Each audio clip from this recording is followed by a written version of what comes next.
우리 기찬말 오후 예배 중에 오늘은 어디인지 아십니까? 말씀. 우리가 계속해서 통독을 해나가고 있는데 그 통독하는 것을 좀 더 잘 이해하고 잘 읽어나가실 수 있도록 말씀 이 예배를 통해서 좀 한번 훑어보려고 합니다. 4월달 어디를 좀 읽고 계세요?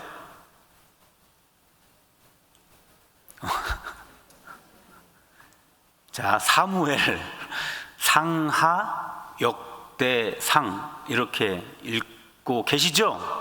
예, 오늘은 그 부분을 좀 이야기해 보려고 합니다. 우리가 멀리 있는 것을 잘 보기 위해서 망원경을 사용하죠. 또 아주 작은 것을 잘 보기 위해서는 어떤 걸 사용합니까?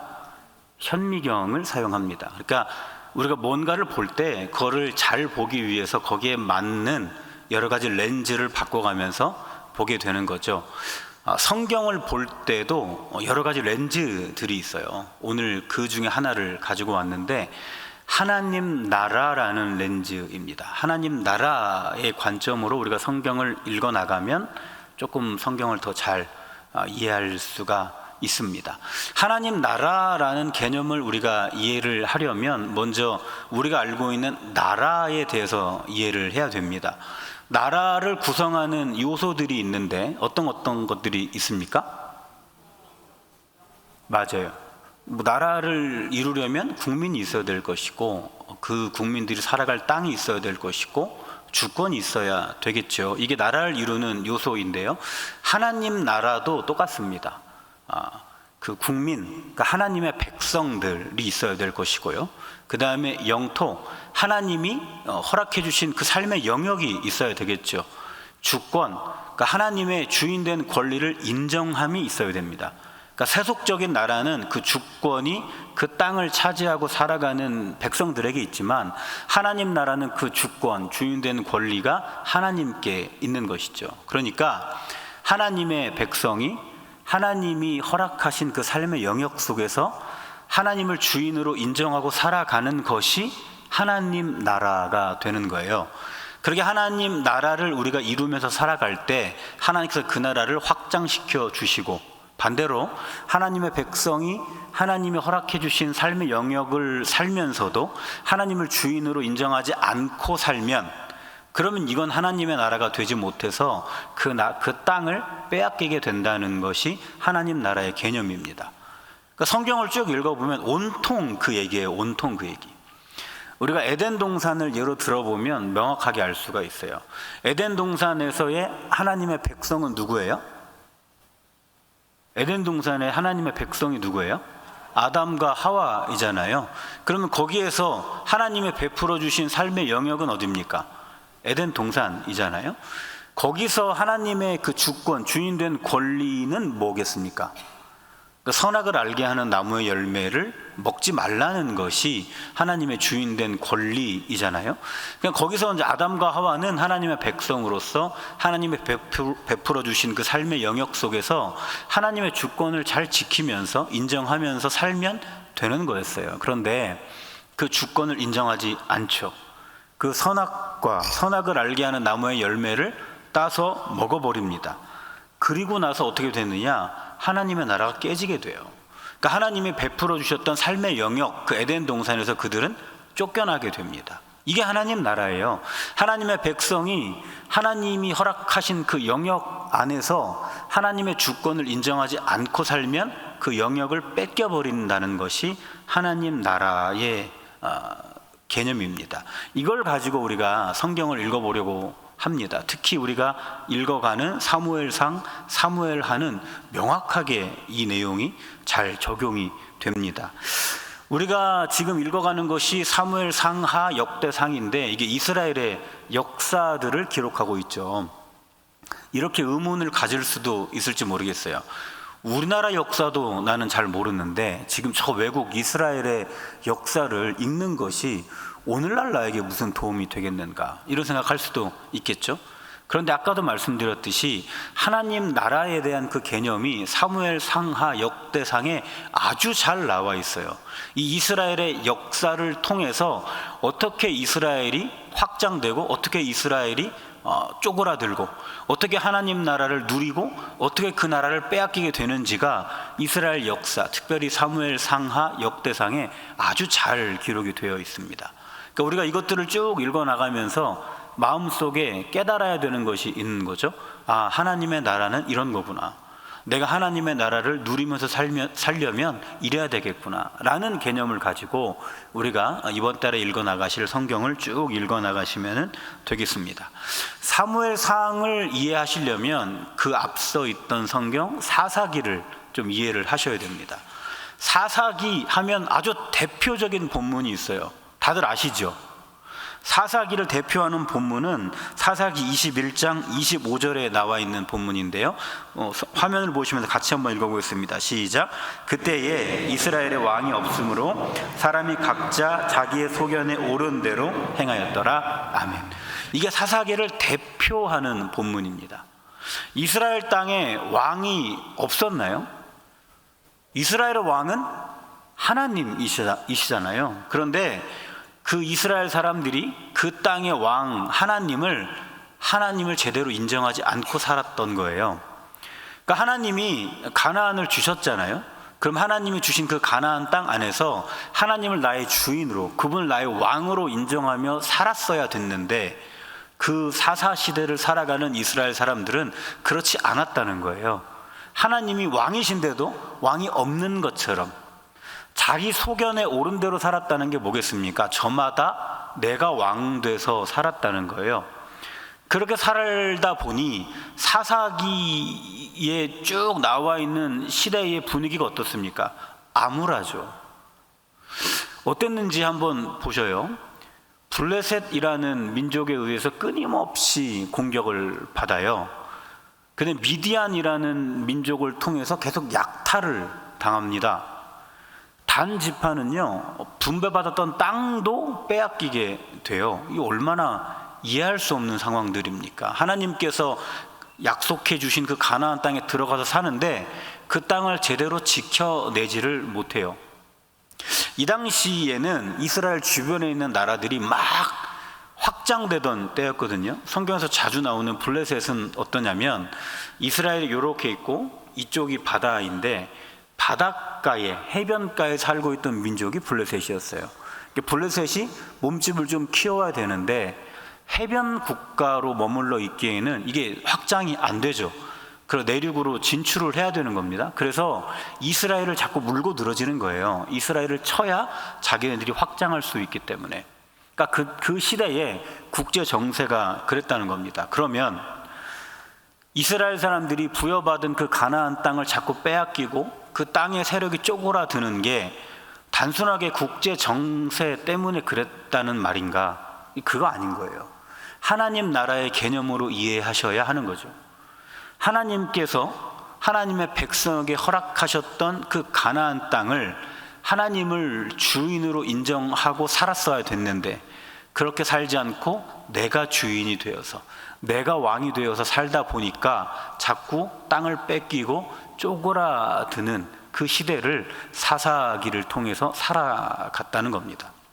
그러니까 사사기는 그러니까 하나님 나라를 제대로 살아가지 못했을 때 어떻게 되느냐라는 것을 단적으로 보여주는 성경이죠. 그리고 나서 사무엘이 이어집니다. 그러니까 사무엘은 좀 다른 내용을 다루고 있어요. 사사기가 하나님의 주권을 인정하지 못해서 하나님의 나라를 상실해가는 과정을 그렸다면 사무엘은 다시 회복해 나가는 과정을 그리고 있어요. 어떻게 이스라엘이 그렇게 잃어버렸던 하나님의 나라를 다시 회복해 나가는가, 그걸 쭉 기록하고 있는 게 사무엘서입니다. 사무엘상은 어떤 내용으로 시작하는지 아십니까? 그 유명한 누구의 기도? 한나의 기도로 시작을 해요. 한나는 그 엘가나의 부인이죠. 아이를 낳을 수 없었던, 그래서 너무나 고통스럽고 애통한 삶을 살았던 여인입니다. 그의 남편 엘가나를 성경에서 소개할 때 어떻게 소개하냐면 엘가나의 지파도 소개하고요, 그의 아버지의 이름이 누군지도 소개하고, 할아버지는 누군지도 소개하고, 증조 할아버지가 누군지도 소개하고, 고조 할아버지까지 소개를 합니다. 왜 이렇게 자세하게 소개를 할까요? 엘가나가 그만큼 뼈대 있는 가문 사람이라는 뜻이에요. 그러니까 한나가 시집을 잘 간 거예요. 그런데 생각해 보세요. 아무리 뼈대 있는 집안에 내가 시집을 온들 아이를 낳을 수가 없는데 어떻게 내 안에 기쁨이 있겠습니까? 그러니까 성경을 쭉 읽어보면 엘가나에게는 한나와 분인나 이렇게 두 명의 아내가 있었는데 엘가나는 한나를 특별히 사랑했습니다. 그런데 남편의 사랑을 듬뿍 받고 산다고 한들 아이를 낳을 수가 없어서 고통받고 있는데 한나 마음에 기쁨이 있겠습니까? 없죠. 좋은 집안으로 시집을 와서 남편에게 사랑도 듬뿍 받고 있지만 실상 이 마음에는 애통함이 가득한 삶을 살아가는 게 한나의 일생이었습니다. 마치 하나님의 약속에 따라서 가나안 땅을 허락받았지만 그 땅에 들어와서도 그 땅을 제대로 누리지 못하고 살아가는 이스라엘 사람들의 영적인 상태가 이렇지 않았을까. 사무엘상은 그렇게 시작을 합니다. 그런데 한나가 어떻게 하나님 앞에 나아가는지 그게 중요해요. 그 애통과 고통 속에서 한나는 될 대로 되라 이렇게 살지 않아요. 하나님을 끝까지 붙잡습니다. 그러니까 그 상황 속에서 하나님의 주권, 주인된 권리를 붙잡았다는 거예요. 하나님 이게 뭐냐고, 나에게 왜 이런 시련 주시냐고, 나는 왜 이런 꼴을 당해야 되냐고 그렇게 말하지 않고 한나는 그 어려운 상황, 애통하는 상황 속에서 하나님을 나의 주인으로 인정하고 하나님 앞에 나와서 끝까지 그 주님을 붙잡고 있었다는 겁니다.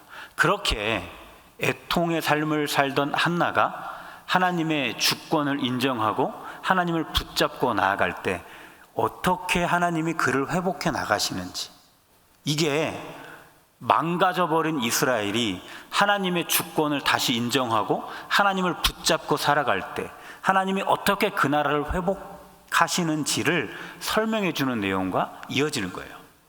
한나가 하나님 앞에 이렇게 기도를 하죠. 사무엘상 1장 11절에 나옵니다. 우리 화면을 보시면서 같이 읽어보겠습니다. 시작.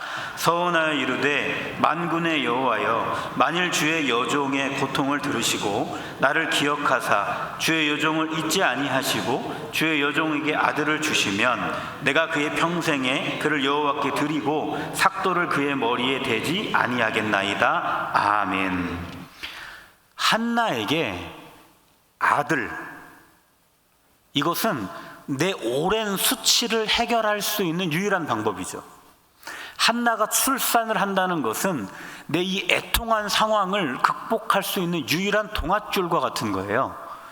한나가 하나님 앞에 간구합니다. 아들을 좀 달라고. 그런데 한나는 하나님 앞에 고백하죠. 주신다면 제가 다시 하나님 앞에 드리겠습니다. 분인나가 계속해서 한나를 조롱하고 멸시했거든요. 자식도 못 낳는다고. 그 고통과 그 애통의 시간을 오래 보내다가 마침내 아들을 낳게 되면 어떻게 하겠어요? 그 아들을 앞세워서 지금까지 받았던 수많은 그 수치, 지금까지 받았던 그 수많은 그 모욕, 이런 것들을 다 갚아주고 싶지 않겠습니까? 이게 사람의 정상적인 생각인데 한나는 그걸 기도하지 않아요. 하나님이 아들을 주신다면 제가 그 주신 아들 그대로 다시 하나님 앞에 바치겠습니다. 이렇게 이야기합니다. 한나는 하나님의 주인된 권리를 끝까지 인정하고 고백하고 있는 거예요. 나 하나님께서 아들을 주신다면 더 이상 애통은 이제 끝내겠습니다. 그리고 하나님을 나의 주님으로 고백하고 그 아들을 하나님 앞에 다시 드리겠습니다. 이렇게 간구하고 있습니다. 그렇게 애통의 상황 속에서도 하나님의 주인된 권리를 붙잡고 기도하고 있는 한나에게 하나님께서 어떻게 응답을 해 주시는가? 사무엘상 3장 19절부터 20절까지 말씀 같이 한번 읽어보겠습니다. 시작. 사무엘이 자라매 여호와께서 그와 함께 계셔서 그의 말이 하나도 땅에 떨어지지 않게 하시니 단에서부터 부할세바까지의 온 이스라엘의 사무엘은 여호와의 선지자로 세우심을 받은 줄로 알았더라. 아멘. 정말로 하나님께서는 한나에게 사무엘이라는 아들을 주십니다. 그리고 그 사무엘의 성장 과정을 하나님이 붙들어 주십니다. 어떻게 붙들어 주시는지 오늘 말씀을 통해 봤죠. 하나님께서 사무엘을 들어 사용하셔요. 사무엘을 통해서 이스라엘 곳곳에 영적인 각성을 일으키시는데, 그 영적인 각성을 일으키는 사무엘의 모든 말을 이스라엘 사람들이 하나님의 말로 받아요. 놀라운 축복 아닙니까? 한나의 기도를 하나님이 이렇게 응답하고 계십니다. 그러니까 이 사무엘상은 이렇게 내용이 시작하는 거예요. 애통한 한 여인의 그 간절한 기도가 하나님께로 닿아서 하나님이 그 애통한 여인의 삶을 어떻게 회복해 나가시는가. 그러니까 가나안을 땅으로 얻었어도 하나님의 나라를 제대로 살지 못하고 있는, 땅도 빼앗기고 상실해 가고 있는 그 이스라엘에게 하나님을 붙잡았을 때, 그분을 나의 주인으로 인정했을 때 하나님이 어떻게 그 이스라엘을 회복해 나가시는가를 이 한나의 사건을 통해서 설명해 주고 있는 것이 바로 사무엘서라는 말씀입니다. 하나님은 그렇게 한나에게 사무엘을 허락해 주시고요, 그 사무엘은 이스라엘 전역에 하나님의 나라를 세워가야 한다고 영적인 각성을 일으키는 인물로 자라갑니다. 그리고 그 사무엘을 통해서 사울에게 기름을 부으셔서 이스라엘의 첫 번째 왕을 세워주십니다. 비록 사울은 하나님의 주권을 인정하지 못하는 왕이었기 때문에 실패했지만 하나님께서는 또 다윗에게 기름을 붓게 하시고 그 다윗을 통해서 이스라엘을 회복해 나가시는 것이죠. 사무엘상 말씀을 읽으면서 우리가 좀 생각해 봤으면 하는 것이 있습니다. 하나님의 그 회복의 역사는 뭔가 그 엄청난 사건으로부터 시작된다는 게 아니라는 거예요. 하나님의 그 회복의 역사는 뭔가 그 대단한 사람의 그 대단한 일로부터 시작된다는 게 아니라는 거예요. 한 작은 사람의 하나님의 주권을 인정하는 기도로부터 하나님의 회복이 일어나기 시작한다는 것입니다. 우리가 이걸 알고 기억하면서 사무엘상을 읽어 나가셔야 되는 것이죠. 우리 한번 생각해 보십시오. 우리들의 삶의 영역들 중에 회복돼야 되는 하나님의 나라가 있습니까? 내가 하나님의 백성이에요. 하나님의 나라의 개념 중에 국민, 하나님의 백성이에요. 내가 살아가는 삶의 그 영역은 하나님이 나에게 열어주신 하나님의 땅입니다. 그 영역이 가정일 수도 있고요, 그 영역이 내 회사일 수도 있어요. 그 영역이 교회 안에서 내가 교제하는 교회 공동체일 수도 있습니다. 그 모든 영역은 하나님께서 나에게 허락해 주셔서 내가 살아가는 영역들이에요. 그 영역들을 한번 생각해 보세요. 하나님의 나라가 되어 있습니까? 그렇지 못하다면 우리가 생각해야 되는 거예요. 내가 그 영역 안에서 나는 하나님을 나의 주인으로, 하나님의 주권을 인정하면서 말하고 생각하고 행동하고 판단하고 그 땅을 살아가고 있는가? 내가 그렇게 살아갈 때 나로 인해서 그 영역이 회복이 일어나는 겁니다. 한나를 통해서 회복이 시작되었던 것처럼 하나님이 나의 주인이시라는 것을 인정하고 생각하고 말하고 행동하는 나의 그 일상을 통해서 내가 살아가는 그 영역이 하나님의 나라가 되어가는 것이죠. 하나님의 나라를 만들어가는 것, 하나님의 그 회복은 대단한 것으로부터 시작되는 것이 아니라는 거예요. 작은 나의 기도로부터, 하나님을 나의 주인으로 인정하는 그 기도로부터 시작된다는 것입니다. 그 문제를 딱 놓고 보면 나의 기도가 저 문제를 해결할 수 있을까 싶을 거예요. 그 상황을 생각하면 그 앞에서 기도하고 있는 나는 한없이 작게 보일지 모릅니다. 기억하십시오. 기도는 작은 내가 하지만 그것을 이루는 것은 크신 하나님입니다. 늘 이것을 기억하시면서 내가 나의 하나님을 나의 주인으로 인정하는 그 기도가 내가 살아가는 이 영역을 하나님의 나라로 회복시키는 그 출발이라는 것을 꼭 기억하시면서 사무엘상을 읽어나가시기를 바랍니다. 사무엘상은 이렇게 끝내시고 이제는 사무엘하를 읽어나가야 되실 텐데, 사무엘상이 어떻게 상실되고 망가져버린 하나님의 나라를 하나님께서 회복해 나가시는가, 이것을 다룬 것이라면, 그럼 사무엘하는 좀 더 확장된 이야기를 말하고 있어요. 어떻게 하면 그렇게 회복된 그 하나님의 나라를 계속 유지하면서 살아갈 수 있겠는가? 하나님이 그렇게 회복을 일으켜 주셨는데 어떻게 하면 우리가 그 하나님이 회복해 주신 그 하나님의 나라를 계속 유지하고 살 수 있겠는가 하는 겁니다. 말씀 한번 읽어보도록 하겠습니다. 다윗이 왕이 되는 말씀인데 사무엘하 2장 4절 말씀이에요. 같이 읽어보겠습니다. 시작. 유다 사람들이 와서 거기서 다윗에게 기름을 부어 유다 족속의 왕으로 삼았더라. 아멘. 사울에 이어서 다윗이 왕이 되거든요. 그런데 우리가 읽은 본문을 한번 잘 읽어보세요. 누가 지금 다윗에게 기름을 붓고 있습니까? 유다 사람들. 그러니까 다윗의 같은 지파인 유다 사람들만이 와서 다윗에게 기름을 붓고 있어요. 그러니까 다윗이 지금 전체적인 이스라엘의 왕이 되지 못하고 있어요. 하나님께서 다윗을 이제 사울에 이어 이스라엘을 통치하는 왕으로 세우시고자 하는데, 정작 현실은 지금 많은 지파들이 다윗을 왕으로 인정하지는 않고 오직 유다 지파만이 다윗을 왕으로 인정하고 있는 상황입니다. 이상과 현실이 많이 다른 그 상황 속에 다윗이 놓여 있어요. 사울은 죽었지만은 여전히 사울을 추종하는 세력들이 있고요, 사울의 가족들이 있고요, 사울의 신하들이 있습니다. 이 왕권을 이어가고자 하는, 다윗에게 왕권을 주고 싶어 하지 않는 수많은 세력들이 아직 건재해요. 그래서 다윗이 온 이스라엘의 왕이 되지 못하고 그들의 지파만의 왕이 되고 있습니다. 그런데 우리가 하나님의 나라 개념을 한번 다시 생각해 보세요. 다윗 개인의 입장에서 하나님 나라의 개념을 생각해 보시기 바랍니다. 다윗 개인의 입장에서 하나님 나라에서 하나님 나라의 백성은 다윗이죠. 다윗. 하나님이 베푸신 땅은 뭐냐면 다윗이 누려야 할 왕권입니다. 왕권. 지금 왕권이 제대로 서지 못했어요. 그런데 다윗이 하나님의 주권을 어느 정도로 인정하는 왕인지 아십니까?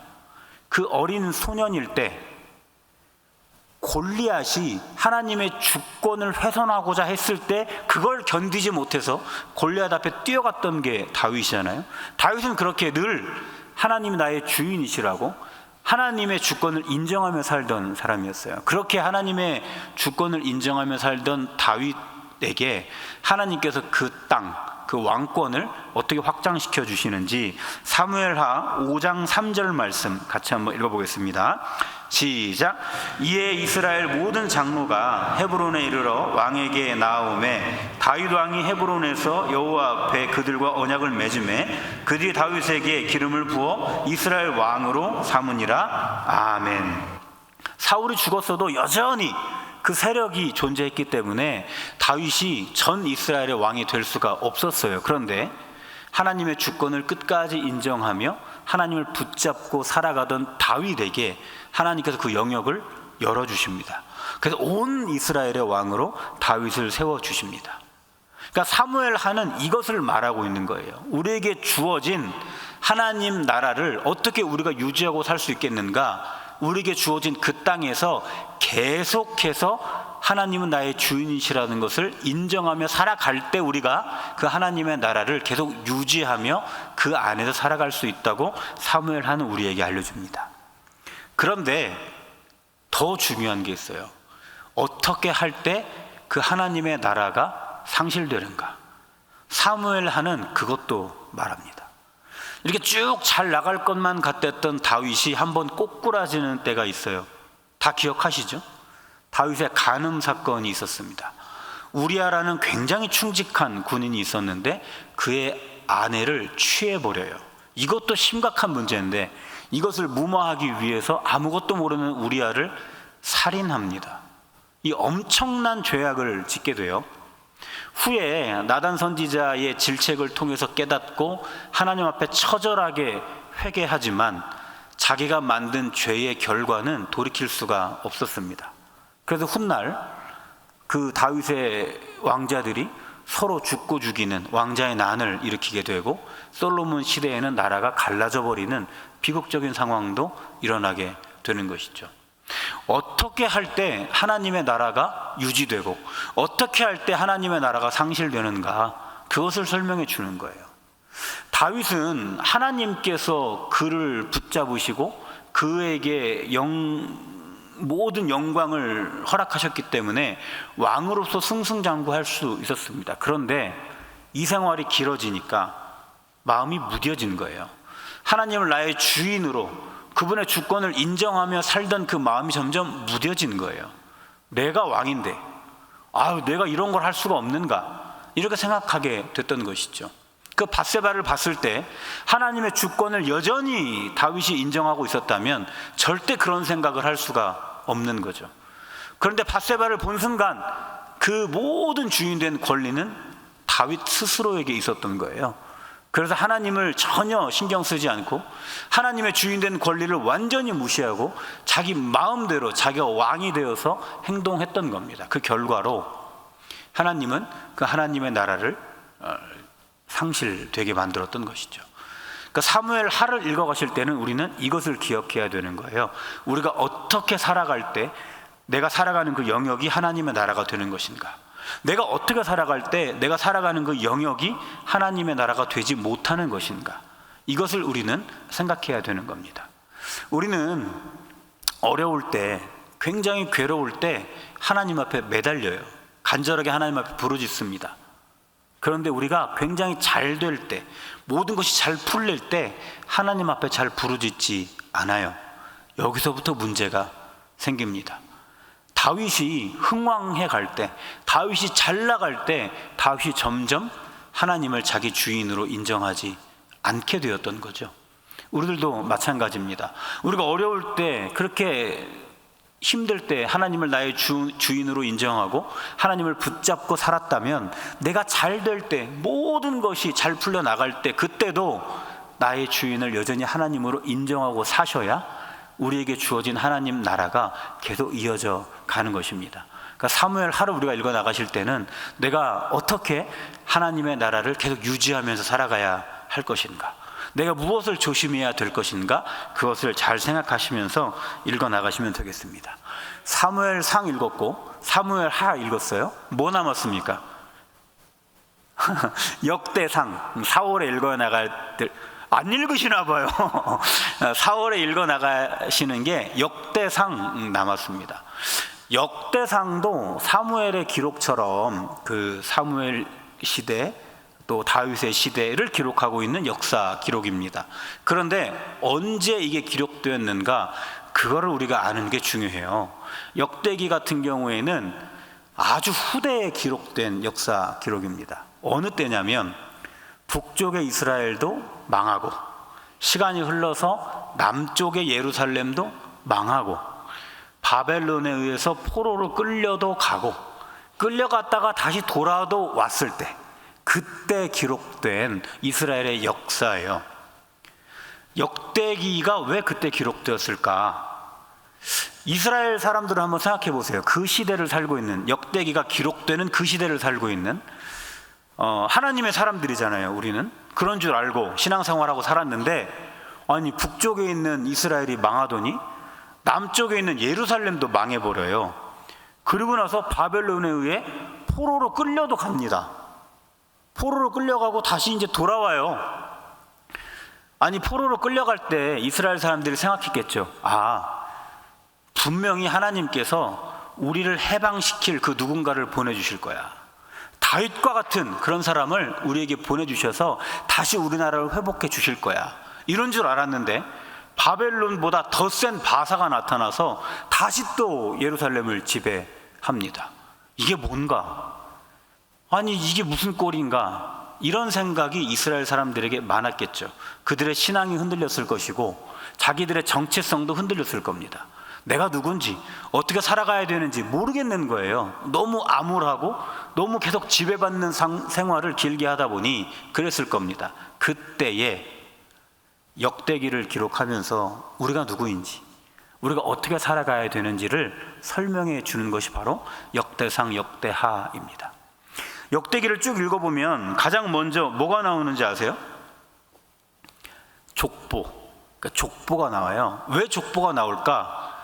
내가 누군지를 말해주는 거예요. 족보의 시작이 누구로부터 시작하는 줄 아십니까? 아담으로부터 시작합니다. 하나님께서 창조하신 첫 인류, 생육하고 번성하라고 그 복을 주셨던, 참 좋구나 라고 감탄하셨던 그 첫 인류 아담으로부터 시작합니다. 내가 어디에서부터 왔다는 거예요? 하나님이 창조하신 그 아담으로부터 왔다는 거예요. 내가 누구인가? 내가 이렇게 지배받고 있는 삶을 사는데 난 이렇게 가치 없는 자인가? 아니라는 거예요. 하나님의 창조로부터 내가 시작되었다는 거예요. 그 아담으로부터 시작된 족보는 아브라함으로 또 이어지죠. 아브라함은 누구예요? 하나님께서 믿음의 조상으로 불러주신 사람 아닙니까? 그 이름을 창대하게 하시겠다고, 너를 통해서 복을 흘려보내겠다고 축복하신 그 인물 아닙니까? 그 아브라함으로부터 통해서 내가 존재한다는 거예요. 그 하나님의 그 축복과 하나님의 그 지키심과 하나님의 그 복주심이 아브라함을 통해서 나에게까지 지금도 이어지고 있다고 역대상은 처음 족보를 쭉 설명하면서 내가 그런 존재라고 설명해 주고 있어요. 나는 비록 포로로 끌려갔다가 다시 황폐해진 예루살렘에 돌아온 사람이지만 내가 그냥 그런 사람이 아니라는 거예요. 내가 하나님의 이 족보에 기록되어 있는, 하나님의 그 마음에 똑똑하게 그 이름이 기록되어 있는 그런 존재라고 역대기는 우리에게 알려줍니다. 역대기는 그렇게 우리가 누구인지를 쭉 알려주면서 또 우리가 어떤 것을 꿈꾸며 살아가야 되는지를 알려줘요. 역대상 10장부터는 어떤 내용들이 주로 나오냐면 다윗의 화려했던 시절들이 나옵니다. 그러니까 사무엘상이나 사무엘하는 그 잘한 것도, 그 다윗의 잘한 것도 기록하지만 못한 것도 기록해요. 왜냐하면 우리가 하나님의 나라를 이루면서 살기 위해서 이런 것을 우리가 추구해야 되고 저런 것은 버려야 하기 때문에 잘한 것도 설명하고 못한 것도 설명합니다. 그런데 역대기는 그렇지 않아요. 잘한 것만 설명해요. 왜냐하면 지금 이 역대기를 읽고 있는 이스라엘 사람들이 너무 초라한 상황 속에 있기 때문에 그래요. 너무 의기소침한 상황 속에 있기 때문에 그래요. 너무 좌절하고 너무 용기를 잃어버린 상황 속에 있기 때문에 다윗의 못한 것은 기록하지 않고요, 다윗의 잘한 것을 기록하면서 우리도 이렇게 하나님 앞에서 정직하게 그분을 나의 주인으로 인정하면서 다윗의 때와 같은 그때를 회복하자고 용기를 주기 위해서 역대상에서는 계속해서 다윗의 잘한 면만을 쭉 설명합니다. 10장부터 나오는 것이 그래서 다윗의 좋은 모습들, 하나님이 그에게 복을 주시는 모습들, 하나님의 나라가 확장되는 모습들이 쭉 기록되어 있는 것이 역대상의 내용입니다. 우리가 역대상을 읽어 나갈 때는 그런 것들을 좀 기억하면 좋겠어요. 내가 누구인가? 우리가 굉장히 힘든 시기를 보내다 보면 또 그 힘든 시기가 너무 길어지고 좀처럼 그게 개선이 안 돼서 정말 엎친 데 덮쳤다, 이런 말이 딱 알맞는 그런 시절을 길게 살다 보면 마음이 흔들리죠. 신앙도 흔들리고 내가 누군가 굉장히 초라하게 나를 보게 돼요. 그러면서 자연스럽게 없어지는 것이 뭐냐면 소망입니다. 소망 없어지죠.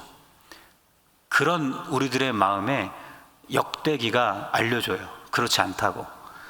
너는 지금 너의 처해 있는 상황 때문에 너를 가치 없다고, 아니면 너를 아주 작다고, 너를 보잘것없다고 스스로 생각할지 몰라도 그렇지 않다고. 너의 이름이 하나님의 족보에 기록되어 있다고. 거기에는 아담도 기록되어 있고 아브라함도 기록되어 있고 유다도 기록되어 있고 다윗도 기록되어 있고 너도 기록되어 있다고 역대기는 우리에게 알려줍니다. 그리고 그렇게 의기소침한 채로만 있지 말고 그렇게 하나님의 족보에 내 이름이 기록되어 있으니 소망을 다시 붙잡고 하나님을 나의 주인으로 고백하면서 다시 한번 일어서 보자고 역대기가 우리에게 알려줍니다. 그러니까 역대상을 읽어 나가실 때 역대상을 통해서 하나님이 우리에게 주시는 그 위로와 격려와 소망을 발견해 보시기를 바랍니다. 이렇게 해서 역대상까지 이제 끝났어요. 그리고 우리가 아까 읽었던 사무엘하 본문을 마지막으로 정리하면서 오늘 말씀을 마치려고 합니다. 사무엘하 그 본문은 나단 선지자를 통해서 하나님께서 다윗에게 약속해 주셨던 내용이에요. 이 내용을 쭉 읽어보시면 나는 누구인가? 내가 어떻게 살아가야 되는가? 내가 그렇게 살아갈 때 하나님은 나에게 어떻게 역사하시는가가 나와 있습니다. 간단하게만 한번 짚어볼 텐데 우리가 읽었던 본문 중에서 8절 한번 보세요. 8절 끝부분에서 보시면 하나님께서 다윗을 어디로부터 불러내셨다고 말씀합니까? 양치던 곳에서. 그러니까 하나님은 다윗을 왜 부르셨어요? 이스라엘의 왕으로 세우시려고 부르신 거잖아요. 그러면 굉장히 유명한 스승 밑에서 실력자들 중에서 찾으셔야 될 텐데 그러지 않으셔요. 아니면 엄청난 장수들 사이에서 그 능력자들 사이에서 찾으셔야 할 텐데 그러시지 않아요. 저 들판에서 양치던 자들 중에서 다윗을 찾으셨다고 말합니다. 그러니까 다윗이 왕이 될 만한 이유가 다윗 안에 있는 거예요? 없는 거예요? 없는 거예요. 다윗이 왕이 되는 그 유일한 그 근거는 오직 하나님께만 있어요. 그러니까 다윗은 하나님께 택함받고 왕이 되어가는 모든 과정 중에 하나님만을 바라보면서 나아가야 했던 사람인 거예요. 다윗을 왕으로 세우시면서 하나님은 뭐라고 말씀하시냐면 다윗이 그 통치할 그 나라를 내 백성 이스라엘이라고 말합니다. 그러니까 왕으로 다윗을 세우셨잖아요. 그러면 너의 백성이라고 하실 법한데 그렇게 말씀하지 않아요. 내 백성 이스라엘의 주권자가 너다 이렇게 이야기합니다. 그러니까 다윗의 정체성을 말씀해 주시는 거예요. 하나님께서 다윗을 왕으로 세우셨지만 다윗이 통치할 그 나라는 다윗의 나라가 아니라 하나님의 나라라는 거예요. 그러니까 다윗의 역할은 뭐냐면 자기가 통치자가 되는 것이 아니라 하나님의 통치를 받아서 청지기로서 그 주어진 영역을 다스려가는 게 다윗이 살아가야 할 그 삶의 모습이라는 거예요. 여기서 우리는 두 가지를 이해할 수가 있어요. 첫 번째, 우리는 나를 바라보는 자가 아니라 나를 불러주신 하나님만을 바라보고 살아야 되는 자다. 나를 바라보잖아요. 실망할 게 너무 많아요. 나를 바라보잖아요. 못할 게 투성입니다. 나를 바라보고 살면 그래요. 그러면 우리는 하나님의 나라를 이루며 살 수가 없습니다. 하나님의 나라를 연약한 내가, 결점투성인 내가 어떻게 이루며 살겠습니까? 나를 불러주신 하나님을 바라보고 우리가 살 때 우리는 하나님의 나라를 이루어 갈 수 있습니다. 또 우리가 두 번째 생각해야 되는 게 뭐냐면 나는 하나님의 통치 안에서 다스려가는 자라는 거예요.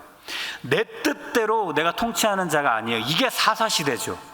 자기 소견에 옳은 대로 저마다 왕이 되어서 사는 시대가 사사시대잖아요. 그 시대는 하나님의 나라를 상실하던 시대예요.